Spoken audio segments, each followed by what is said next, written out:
The morning sun barely touched the marble floors of the DeMarco mansion when Alicia Carter slipped through the service entrance, her fingers trembling as they reached for the door handle. The bandage on her left cheek felt like it was burning, announcing her secret to anyone who looked closely enough. She pressed her hand against it, willing it to become invisible, knowing that was impossible. She'd been working as a maid in Anthony DeMarco's estate for 6 months now, and in all that time, she'd perfected the art of being unseen. It was the only way to survive in a house ruled by one of the most powerful mafia bosses on the East Coast. Stay quiet. Keep your head down. Never make eye contact. Those were the rules that kept people like her alive in a world like his. But today, everything felt different. Today, she carried more than just her usual fear. Today, she carried evidence. If you've ever had to hide something that could change everything, you know exactly what Alicia was feeling in that moment. The weight of a secret can be heavier than any burden. But what happens when the most dangerous man you know discovers the truth you've been desperately trying to hide? Stay with us, because what unfolds next will show you that sometimes protection comes from the most unexpected places. And if this story resonates with you, hit that subscribe button, because we share powerful stories like this every week. Alicia had learned to move through the mansion like a shadow. At 28, she'd already mastered more survival skills than most people learned in a lifetime. Growing up in South Brooklyn, raising her 7-year-old son Marcus alone, working 3 jobs just to keep a roof over their heads, all of it had taught her that invisibility was the greatest shield a woman like her could have. The DeMarco mansion was unlike anything she'd ever known. 23 rooms of Italian marble, imported silk and crystal chandeliers that cost more than she'd make in 10 years. She cleaned these rooms every day, her dark brown hands scrubbing surfaces that gleamed like mirrors, her natural curls pulled back in a tight bun that gave her headaches by noon. But the pay was good, better than good. It was enough to finally afford Marcus's asthma medication without choosing between that and groceries. Anthony DeMarco himself was a mystery, wrapped in expensive suits and deadly calm. She'd seen him maybe a dozen times in 6 months, always from a distance, always with that aura of controlled violence that made her stomach clench. At 32, he commanded respect with just his presence. Sharp jaw, dark eyes that seemed to see everything, and a way of moving that reminded her of a predator circling prey. She'd heard the whispers from the other staff, how he'd taken over the family business at 25 after his father's murder, how he'd eliminated 3 rival families in one brutal month, how people who crossed him simply disappeared. Maria, the head housekeeper, had warned her on her first day, "Mr. DeMarco values 2 things above all else, loyalty and discretion. Give him both and you'll be fine. Betray either and—" She hadn't needed to finish that sentence, so Alicia kept her head down and her secrets closer. The most important secret being that she'd left Marcus with Mrs. Chen next door this morning with strict instructions not to open the door for anyone, not even his own father. 3 days ago, Derek, Marcus's father and Alicia's biggest mistake, had found them. After 2 years of blessed silence, he'd shown up at their tiny apartment, drunk and angry about money he claimed she owed him, when she'd refused to let him in, when she'd threatened to call the police. He'd grabbed her face and slammed it against the doorframe. "You think you're too good for me now?" he'd snarled, his breath reeking of whiskey. "You think that fancy house you clean makes you better than where you came from?" She'd managed to lock the door before he could do worse, but the damage was done. The bruise bloomed dark purple against her brown skin, and she'd covered it with the largest bandage she could find at the drugstore. She'd called in sick the next 2 days, terrified of losing this job that meant everything to her and Marcus. But bills didn't care about bruises. So here she was, praying no one would notice, praying she could keep this job just a little longer until she figured out what to do about Derek. She was polishing the silverware in the formal dining room when she felt it, that electric charge in the air that meant Anthony DeMarco was near. Her heart hammered against her ribs as she kept her face turned away, focusing intensely on a fork that was already gleaming. "Miss Carter."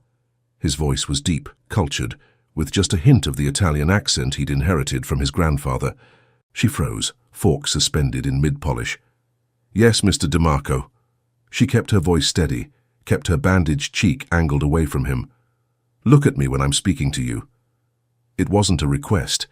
It was never a request with men like him. Slowly, heart pounding so hard she thought he must hear it, Alicia turned to face her employer for the first time in 6 months. He stood in the doorway, 6 feet of controlled power in a charcoal suit that probably cost more than her car. His dark eyes swept over her face, and she watched as they stopped, fixed, narrowed on the white bandage covering her left cheek. The silence stretched like a rubber band pulled to breaking point. "What happened to your face?" His tone hadn't changed, but something in the air shifted, became dangerous. I fell, Mr. DeMarco. Clumsy of me." "It's nothing." The lie tasted bitter on her tongue, but it was the lie women like her had been telling since the beginning of time. He moved closer, each step deliberate, and she fought the urge to back away. When he was close enough that she could smell his cologne, something expensive and woody, he stopped. "You fell." It wasn't a question. It was him letting her know he didn't believe her for a second. "Yes, sir." His jaw tightened. "Remove the bandage." Everything was about to change in that moment, and Alicia knew it. Sometimes the truth we try so desperately to hide has a way of revealing itself at exactly the moment when we're least prepared. What happened next would set in motion events that no one could have predicted. Keep watching, because Anthony DeMarco's reaction was unlike anything anyone expected. And if you're invested in this story, show us by clicking that like button. It helps us share more powerful narratives like this one. "Mr. DeMarco, remove it." There was steel in his voice now, the kind that made hardened criminals confess to crimes they didn't commit. "Or I'll do it myself." With trembling fingers, Alicia reached for the bandage. Every instinct screamed at her to run, but where would she go? This man owned half the city. If he wanted answers, he'd get them one way or another. The adhesive pulled at her skin as she slowly peeled away the bandage. She couldn't look at him, couldn't bear to see the disgust or the pity that would surely be there. The bruise was spectacular, a violent burst of purple and blue that spread from her cheekbone to her jaw, the edges yellowing as it started to heal. The silence was worse than any words could have been. When she finally dared to glance up, what she saw in Anthony DeMarco's face made her breath catch. It wasn't pity, it wasn't disgust. It was rage, pure, cold, lethal rage that transformed his handsome features into something terrifying. Who? One word, spoken so quietly it was almost a whisper, but carrying the weight of an execution order. "Mr. DeMarco, please, it's not—" "Who did this to you?" He stepped closer, and she watched his hands clench into fists before he deliberately relaxed them. "Tell me his name." "I can't." Her voice broke on the words. I can't. Miss Carter." He reached out slowly, giving her time to pull away, and gently tilted her chin so their eyes met. "I asked you a question. In my world, that requires an answer." "He's nobody," she whispered. "Just someone from my past." "It doesn't matter." "It matters." Something flickered in his dark eyes, something almost human beneath all that controlled violence. "It matters because you work in my house, under my protection, and someone marked you while you were under my protection." "I don't need protection." The words came out fiercer than she intended. "I've been taking care of myself and my son for years. I'll handle it." She regretted the words the instant they left her mouth. She'd broken the first rule. She'd revealed information about her personal life, given him a piece of herself that could be used against her. His expression changed. "You have a son." It wasn't a question, but she nodded anyway, unable to take back what she'd already said. "How old?" 7. "And his father? The man who did this?" Anthony gestured to her face. Alicia's throat tightened. Marcus's father hasn't been in the picture for 2 years. Until 3 days ago." What changed 3 days ago? She wanted to lie, wanted to spin some story that would make all of this go away. But something in his eyes, some strange combination of authority and genuine concern, made the truth spill out. "He found out where we live, showed up drunk, demanding money. When I wouldn't let him in, when I told him I'd call the police, She touched her cheek gently. This happened. Anthony's jaw clenched so hard she could see the muscle jump. His name. Mr. DeMarco. His name. Derek. Derek Williams. The name felt like poison in her mouth. But please, I'm begging you. Just let it go. I'll handle it. I'll get a restraining order. A restraining order. He laughed, but there was no humor in it. A piece of paper. You think that will stop a man who's already shown he's willing to hurt you? It's all I have. The words burst out of her, raw and desperate. I can't have you involved in this. I can't owe you anything. Don't you understand? People like me, we survive by staying invisible, by not drawing attention, by not... She gestured helplessly between them. By not getting involved with people like you. For a long moment, he just looked at her. Then, to her utter shock, he smiled. It was a small smile, almost sad. Miss Carter, I'm going to tell you something, and I need you to listen very carefully. He stepped back, giving her space, but his eyes never left hers. You became my concern the moment you accepted employment in this house. Every person who works for me, who enters my home, who trusts me to provide for them, they are mine to protect. That is not negotiable. It is not optional. It is the code I live by. I don't want to be anyone's responsibility, she whispered. Too late. He pulled out his phone. Marco? I need a full background check on a Derek Williams, South Brooklyn area, girlfriend and 7-year-old son named Marcus. I want his address, his employment, his habits, and his criminal record on my desk in 1 hour. Mr. DeMarco, please. He held up one hand, still on the phone. Also, I need security detail to... He looked at her questioningly. She closed her eyes in defeat. 2247 Cypress Avenue, 3rd floor. 2247 Cypress Avenue, 3rd floor, discreet. I want them watching but invisible, and I want surveillance on the kids' school. He ended the call and looked at her. What school does Marcus attend? Lincoln Elementary. She felt like she was watching her carefully constructed life unravel thread by thread. You can't do this. You can't just insert yourself into our lives. Watch me. He moved to the door, then paused. You're taking the rest of the week off, with full pay. I need this job. Panic clawed at her throat. Please, Mr. DeMarco, don't fire me. I'll work harder. He turned back and something in his expression softened. I'm not firing you, Ms. Carter. I'm making sure you have time to heal and to get your son settled. And I'm making sure that the man who hurt you understands that he made a very grave mistake. What are you going to do to him? His smile was cold as winter. Nothing permanent. Unless he's stupid enough to come near you again, then... He shrugged eloquently. Then he'll wish I'd been merciful the first time. And just like that, Alicia Carter's carefully controlled world had been turned upside down. She'd spent years building walls to protect herself and Marcus, and in one conversation, Anthony DeMarco had walked right through them as if they were made of paper. But was this protection or possession? Was this care or control? The line was about to become very blurred, and what happened next would challenge everything. Both of them thought they knew about power, protection, and the walls we build around our hearts. Don't miss what happens next.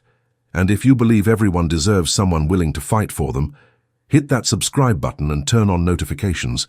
3 days passed in a strange kind of suspended reality. Alicia stayed in her apartment, watching Marcus color pictures at their tiny kitchen table, jumping every time she heard footsteps in the hallway. But Derek never came. Not once. On the second day, she'd found an envelope slipped under her door. Inside was 2 weeks' salary, in cash, and a note in bold masculine handwriting, for anything you and Marcus need. A.D. She'd stared at that money for a full hour, tears burning her eyes. It was more than money. It was a statement. It was him reminding her that she was under his protection now, whether she wanted to be or not. That evening her phone rang. Unknown number. Hello? Ms. Carter. Anthony's voice sent an unexpected shiver down her spine. How are you and Marcus doing? We're... Fine. Mr. DeMarco, about the money, keep it. Consider it a signing bonus. For what? For agreeing to let me keep you both safe. She sank onto her worn couch, suddenly exhausted. You didn't give me much choice. No, he agreed quietly. I didn't. But I'm calling to give you one now. Derek Williams is currently in police custody.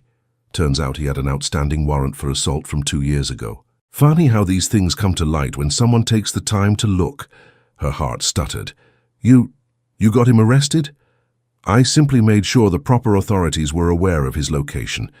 What they did with that information was up to them. She could hear the smile in his voice. He'll be arraigned tomorrow.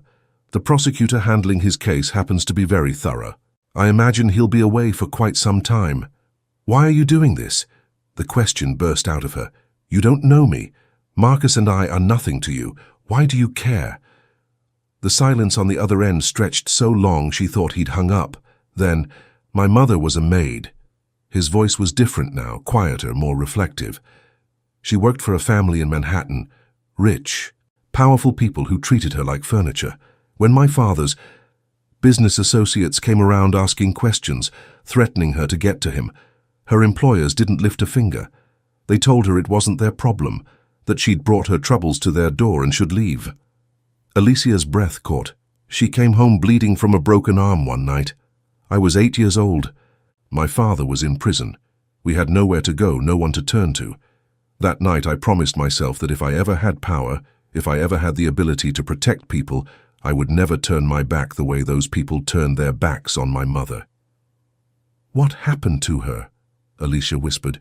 She survived, got stronger, learned to fight back. He paused. But she never should have had to.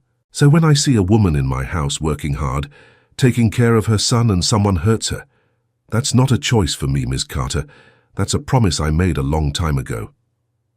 Tears were streaming down Alicia's face now. I don't know what to say.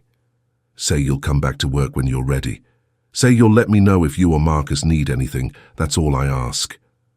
Okay. She wiped at her eyes. Okay, I can do that. Good. She could hear the satisfaction in his voice. Oh, and Ms. Carter, the security detail will remain on your building and Marcus's school. Invisible but present. This is not negotiable. Before she could protest, he'd hung up. 2 weeks later, when Alicia returned to work, she found Anthony in his study, working through a stack of papers. He looked up when she knocked hesitantly on the open door. Ms. Carter. His face changed somehow when he saw her. The hardness softened just slightly around the edges. You look better. The bruise had faded to a yellowish shadow that she'd covered with makeup. I am better, thank you for everything. He set down his pen. I did what anyone with a conscience should do. That's not true, and you know it. She stepped into the room, nervous but determined. Most people in your position wouldn't have cared. You could have just fired me to avoid the complications. Then they're not worthy of the power they hold. He stood, moving around the desk. Power without responsibility is just tyranny. Something about the way he looked at her made her heart skip. This man, this dangerous, complicated man, had shown her more genuine care than almost anyone else in her life. I want to pay you back, she said suddenly. The money, the help with Derek, everything. I need to pay you back. His expression hardened. Absolutely not. But I can't just... You can and you will. He moved closer, and she forced herself not to step back. This is not a debt, Ms. Carter. This is not something you owe me. This is me doing what's right because I have the power to do it, understand? She swallowed hard. I'm not used to people helping without expecting something in return. Get used to it. His voice softened slightly. You're under my protection now. That means something in my world. Over the following weeks, Alicia discovered exactly what that meant. It meant Marcus being accepted into a better school, one with an excellent asthma program, with a full scholarship that appeared out of nowhere. It meant her ancient car being replaced by a newer, safer model that mysteriously showed up with her name on the registration. It meant never worrying about having enough food in the refrigerator, because a grocery delivery appeared every week without her ordering it. It also meant noticing things, like how Anthony always seemed to be in whatever room she was cleaning, working quietly, but watching her with those dark, intense eyes. Like how he started asking about Marcus, what he liked, what he was learning in school. whether his asthma was under control, like how one day she came to work and found a state-of-the-art nebulizer sitting on her cleaning cart with a note, "Better than the one at the clinic. For Marcus, AD." She'd cried right there in the hallway, clutching that note like it was a lifeline. Maria, the head housekeeper, pulled her aside one afternoon. "I've worked for the DeMarco family for 15 years, the older woman said quietly. "I've never seen Mr. Anthony look at anyone the way he looks at you. Be careful, Chica. That man's world is dangerous, but his heart? That's the most dangerous thing of all." Alicia knew she should be scared, should put up walls, keep her distance. Remember that men like Anthony DeMarco lived in a different world, one of violence and secrets and moral codes that normal people couldn't understand. But when she thought about how safe she felt for the first time in years, how Marcus was thriving, how Derek's court date kept getting continued with more charges being added each time, charges that would keep him in prison for years, she couldn't quite make herself care about should. Lines were being crossed that neither of them had planned to cross. Alicia was supposed to be just another employee, and Anthony was supposed to be just another boss. But life doesn't care about supposed to, does it? When protection turns to care and care turns to something deeper, sometimes the most dangerous thing you can do is admit what you're really feeling. And that moment was coming faster than either of them realized. Stay with us. This story is about to take a turn that will change everything. If you're feeling this emotional journey, let us know in the comments below. It happened on a Tuesday, exactly 2 months after the day Anthony first saw her bandage. Alicia was cleaning the third-floor library, her favorite room in the mansion, filled with leather-bound books and the smell of old paper and expensive scotch. She was reaching for a high shelf when the ladder shifted beneath her. For one terrifying moment, she felt herself falling backward, her arms windmilling uselessly. Then strong hands caught her, steadied her, pulled her against a solid chest that smelled of cologne and danger. "I've got you." Anthony's voice was rough against her ear. "You're safe." She should have pulled away, should have thanked him professionally and put proper distance between them. Instead, she found herself turning in his arms, her hands resting against his chest, her breath coming too fast. He was so close she could see flecks of gold in his dark eyes, could feel the heat radiating from his body, could hear his breathing shift and deepen as he looked down at her. Alicia. Her name on his lips sent electricity down her spine. He'd never used her first name before. "I'm trying very hard to be honorable here." "Honorable?" Her voice was barely a whisper. "Honorable." His hand came up to cup her cheek, the one that had been bruised, now healed but still tender in her memory. "You work for me. You're vulnerable. Taking advantage of that would make me no better than the man who hurt you." "I don't feel vulnerable right now." The words escaped before she could stop them. I don't know what I feel." His thumb traced her cheekbone, gentle as a prayer. "What do you want, Alicia? Tell me, because I need to know if I'm reading this wrong, if I'm seeing something that isn't there. I don't know what's there." Honesty felt like jumping off a cliff. "I know you've been kind to me and Marcus. I know I feel safe for the first time in years. I know that when I see you, my heart does this stupid thing where it speeds up and I can't quite catch my breath. But I also know that your world is dangerous, and I have a son to protect, and getting involved with someone like you would be reckless." He smiled slightly. "Dangerous, complicated beyond measure, all of that." "You're right." But he didn't let her go. "Getting involved with me would bring complications into your life that you don't need. My enemies would see you as leverage. My lifestyle would put you and Marcus at risk. The smart thing, the safe thing, would be to keep this professional." "Yes." Her heart was breaking even as she agreed. "The smart thing. The smart thing." He leaned closer, his lips almost brushing her forehead. "But I stopped doing smart things the moment I decided to make you my concern. The moment I saw that bruise and felt something break inside me that I didn't know could break. The moment I realized I couldn't go a day without knowing you and Marcus were safe. Anthony." His name felt intimate, forbidden. "What are we doing?" "I don't know." His honesty mirrored hers.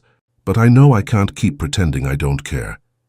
That you're just another employee, that I don't look for you every day when I come home, that I don't lie awake at night thinking about what kind of father would abandon someone like Marcus, what kind of man would hurt someone like you. You can't fix what's broken in me. Tears burned her eyes. I'm not some damsel in distress who needs rescuing. I know. He pulled back slightly, meeting her eyes. You're one of the strongest people I've ever met. You're brilliant and brave, and you've survived things that would break lesser people. I don't want to fix you, Alicia. You're not broken. I just want... He paused, seeming to struggle with words. I just want to be someone you can lean on. Someone who has your back. Someone who makes your life easier instead of harder. And if I want more than that? The question slipped out before she could stop it. His eyes darkened. Then we have a problem, because more than that would mean you accepting all of me. The good, the bad, and the absolutely terrifying. It would mean Marcus growing up in a world where his mother is connected to someone like me. It would mean danger and complications and a life that's nothing like the normal one you've tried to build. I haven't had normal in a very long time, she whispered. Maybe I stopped wanting normal the day you noticed my bandage and decided to care. He made a sound low in his throat, something between a groan and a prayer. Alicia, if we do this, if we cross this line, there's no going back. I don't do casual. I don't do halfway. If you're mine completely. And I protect what's mine with everything I have. That should terrify me. She reached up, touching his jaw. Why doesn't that terrify me? Maybe because you know I mean it. His hand covered hers. Maybe because for the first time someone is offering you exactly what you've been too afraid to ask for. And what's that? Absolute devotion. His lips brushed her knuckles. Complete protection. Someone who will burn down the world before letting anyone hurt you or Marcus again. She should have been scared. Should have recognized the obsessive edge to his words, the possessive intensity in his eyes. But all she felt was safe, wanted, cherished in a way she'd never experienced before. I have conditions, she heard herself say. Name them.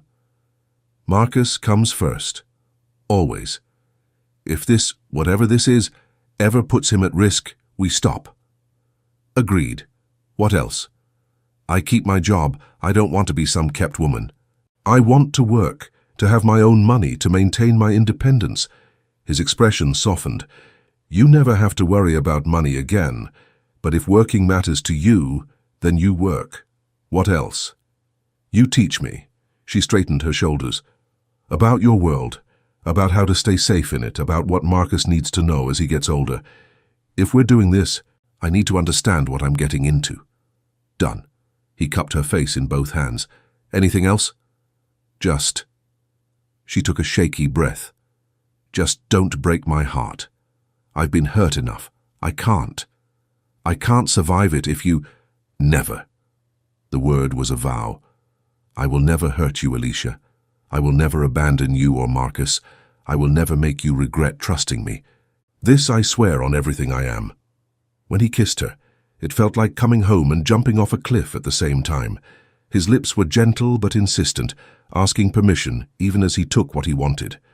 Her hands fisted in his shirt, pulling him closer, and she felt him smile against her mouth. So that's a yes? He murmured between kisses. That's a we'll see. But she was smiling too. Don't think this means I'm going to stop being cautious. I would be disappointed if you did. He rested his forehead against hers. Cautious is what kept you and Marcus alive all this time. But now you don't have to be cautious alone. And with that kiss, everything changed. The maid and the Mafia boss had crossed a line that society said shouldn't be crossed. That logic said was too dangerous, that fear said would end in disaster. But sometimes the bravest thing we can do is take a chance on someone who sees us, truly sees us, and chooses to stay anyway. What happened next would test them both in ways they never imagined.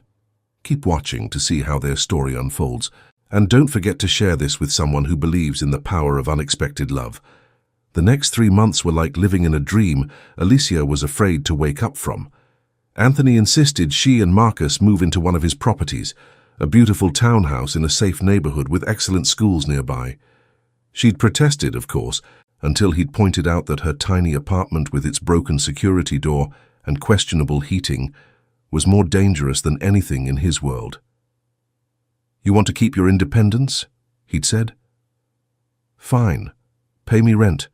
Whatever you think is fair. But Marcus deserves better than that apartment, and you know it." She'd agreed to pay $500 a month, which she knew was absurdly low for a 3-bedroom townhouse in this neighborhood, but he'd accepted it without argument. Small victories, she told herself.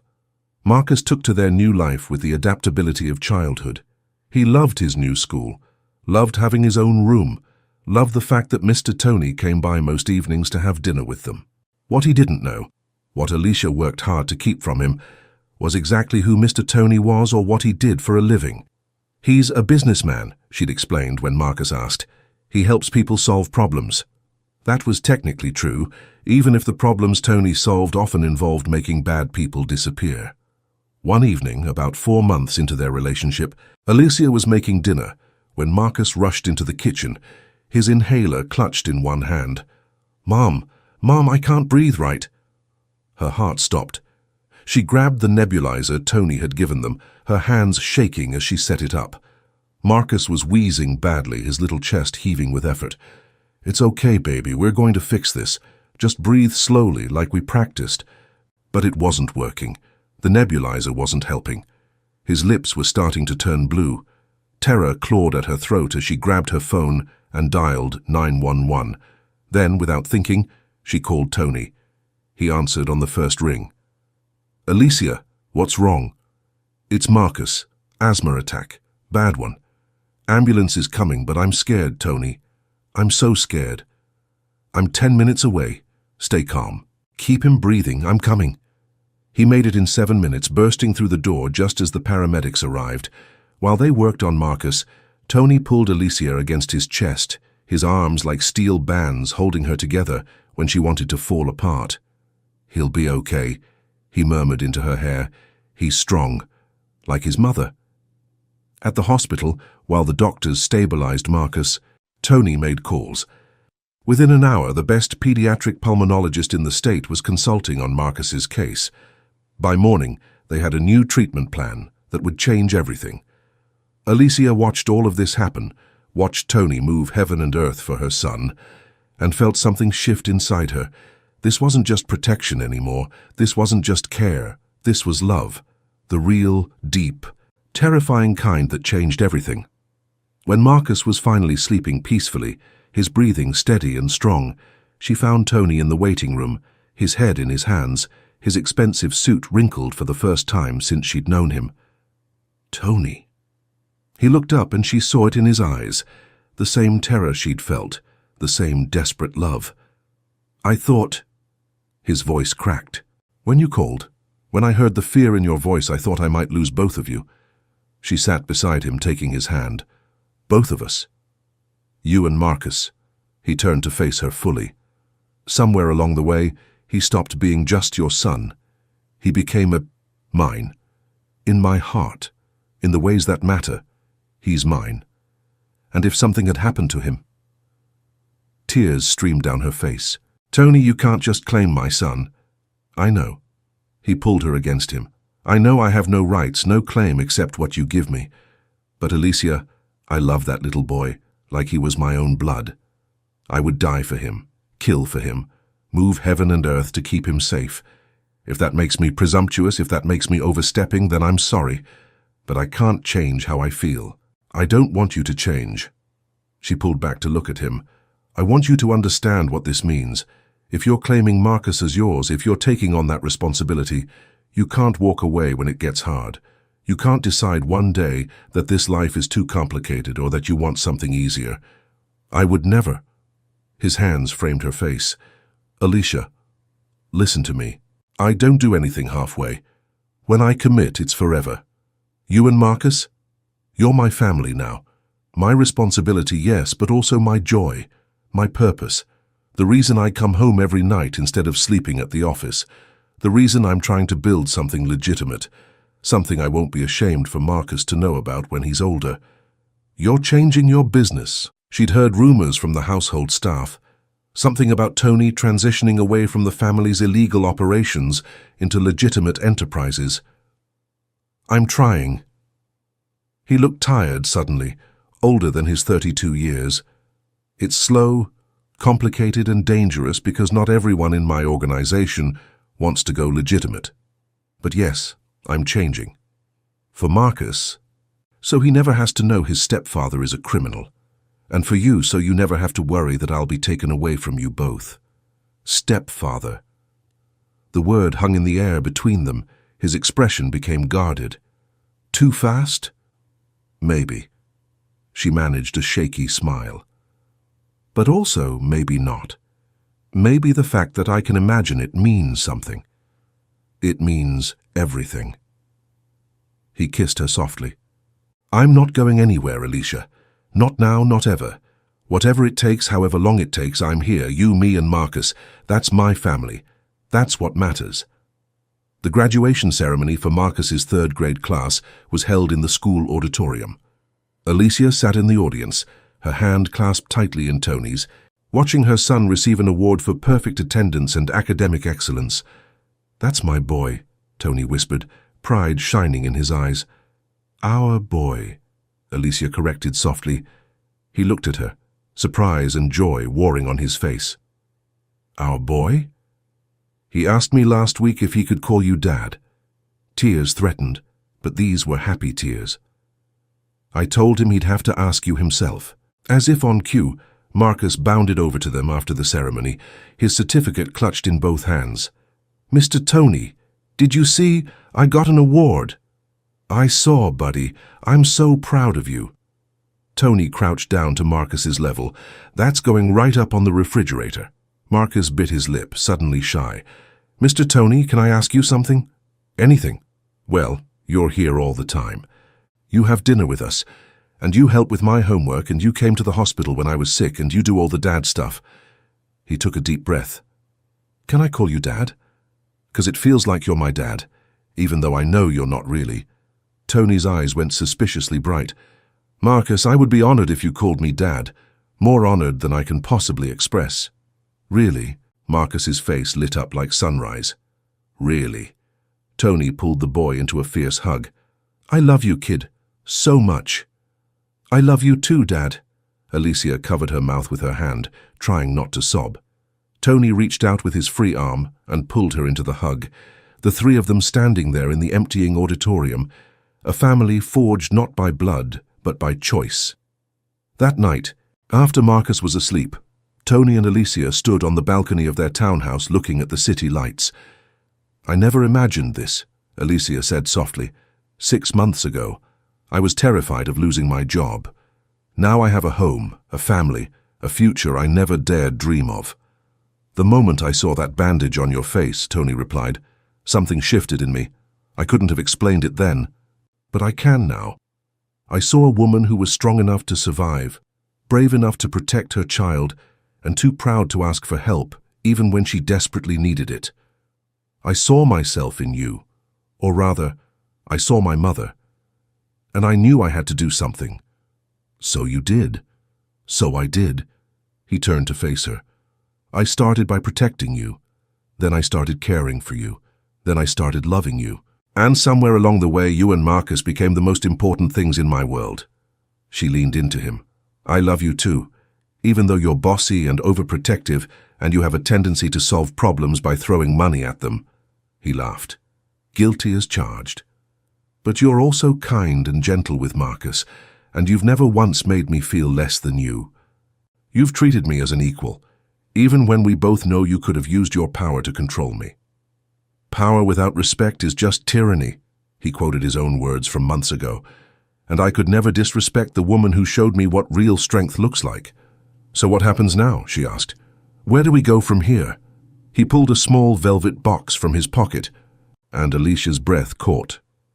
Now, he said, opening it to reveal a stunning diamond ring, I ask you to make it official, to let me be not just Marcus's stepfather, but your husband, to build a life together that's nothing like what either of us came from, and everything we both deserve. Tony. I know it's fast. I know there are still risks, still complications.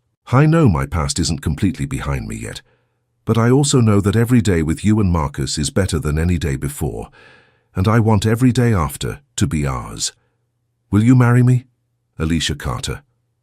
She thought about that day 6 months ago, standing in the dining room with a bandage on her face, terrified of losing her job. She thought about the journey since then, the fear, the trust, the gradual opening of her heart to a man who should have been all wrong but was somehow perfectly right. "Yes," she whispered. "Yes, I'll marry you."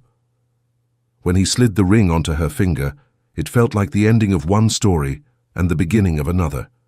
The maid and the Mafia boss, the woman who survived and the man who protected, together they'd built something that defied every expectation, broke every rule, and proved that sometimes the most unlikely love stories are the ones that last forever. Inside, Marcus slept peacefully, safe and loved, with parents who would move heaven and earth to keep him that way. And in the morning, they would wake up as a family, bound not by blood or obligation, but by the kind of love that conquers fear and turns strangers into home. And so Alicia Carter's story comes full circle, from a woman hiding her bruises and her fear to someone who found not just protection, but genuine love in the most unexpected place. Her story reminds us that sometimes the people we least expect to care are the ones who change our lives forever. That real strength isn't about never needing help. It's about having the courage to accept it when it's offered with genuine care. If this story moved you, if you believe in the power of unexpected love and second chances, hit that like button, subscribe to our channel, and share this with someone who needs to hear that their story isn't over yet. Drop a comment below telling us what you thought. We read every single one. And remember, the right person won't just accept your past, they'll help you build a better future. Until next time, take care of yourselves and each other.